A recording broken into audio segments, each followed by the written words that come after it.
Je vous adresse mes salutations dans le nom précieux de notre Seigneur Jésus-Christ. Message du jour, marchons avec Dieu, partie 5. Frères et sœurs bien-aimés, marchons avec Dieu sous la conduite de son esprit. La vie chrétienne n'est pas une simple démarche humaine, mais un chemin tracé et éclairé par l'Esprit de Dieu. L'apôtre Paul nous rappelle cette vérité essentielle dans Romains 8, 14, tous ceux qui sont conduits par l'Esprit de Dieu sont fils de Dieu.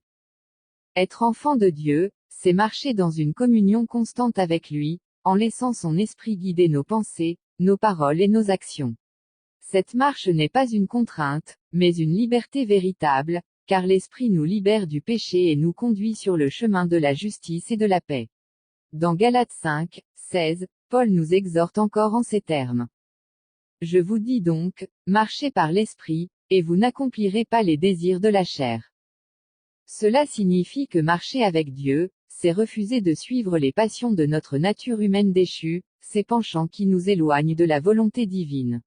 C'est choisir, chaque jour, de vivre selon les directives de l'Esprit, qui produit en nous des fruits tels que l'amour, la joie, la paix, la patience, la bonté, la fidélité et la maîtrise de soi. Galates 5, 22 à 23. Bien-aimés, cette marche avec Dieu nécessite une relation intime avec lui, nourrie par la prière, la méditation de sa parole et l'obéissance à sa voix.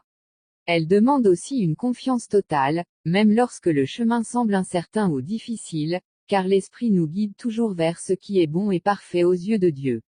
Alors, aujourd'hui, renouvelons notre engagement à marcher avec Dieu. Laissons l'Esprit Saint prendre pleinement la direction de nos vies, afin que nous vivions en enfants de lumière, témoins vivants de sa grâce et de son amour dans ce monde. Que le Seigneur nous accorde la force et la persévérance nécessaires pour marcher par l'Esprit chaque jour, jusqu'à ce que nous atteignions la plénitude de la vie en Christ.